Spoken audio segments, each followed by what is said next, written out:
People एवं पथवारी की कथा। एक बुढ़िया थी, उसने अपनी बहू से कहा, तू दूध दही बेच के आ। वह बेचने गई तो रास्ते में औरतें पीपल पथवारी सींच रही थी।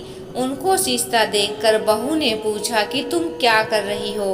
औरतें बोली कि हम पीपल पथवारी सींच रही हैं, इससे अन्न और धन होता है। 12 वर्ष का बिछड़ा हुआ पति मिल जाता है। बहू बोली, ऐसी बात है तो तुम पानी से सींचती हो तो मैं दूध से सींचूंगी। गुजरी हुई बहू रोजाना दूध दही बेचने नहीं जाती। वह रोजाना दूध को पीपल में और दही पथवारी में सींचती। सास दूध दही का दाम मांगती तो कह देती, महीना पूरा हो जाने पर ला कर दूंगी। कार्तिक का महीना पूरा हो गया। पूर्णिमा के दिन बहू पीपल पथवारी के पास जाकर बैठ गई। पथवारी ने पूछा, तुम मेरे पास क्यों बैठी हो? बहू बोली कि सासू दूध दही का दाम मांगेगी।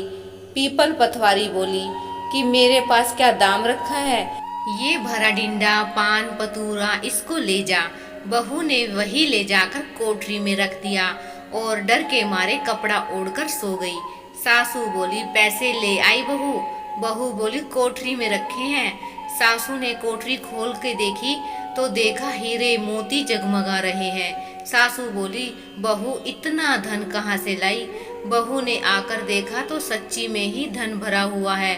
बहू ने सास को सारी बात बता दी। सास ने कहा, अब की कार्तिक मैं भी पथवारी सींचूंगी। कार्तिक आया, सास दूध दही तो बेचाती, हांडी धोकर पीपल पथवारी में चढ़ा देती। आकर बहू से कहती, मेरे से दाम मांग। वह कहती, सासू जी कोई बहू भी दाम मांगती है? मगर सासू कहती, तू मांग। बहू बोली, सासू जी पैसे ले आओ। तो सास पीपल पथवारी के पास जाकर बैठ गई।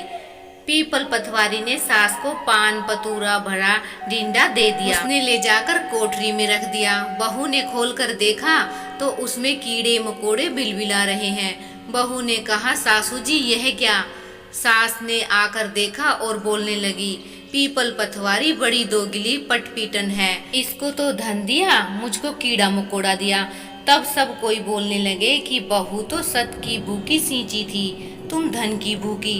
हे पथवारी माता, जैसा बहू को दिया वैसा सबको देना, जैसा सास को दिया वैसा किसी को न देना। तो कथा समाप्त होती है। तो बोलिए पथवारी माता की जय। अगर वीडियो अच्छी लगी है तो प्लीज़ सब्सक्राइब कीजिए, लाइक कीजिए और कमेंट्स बॉक्स में पथवारी माता की जय लिखना ना भूलें। मिलते हैं नेक्स्ट वीडियो में।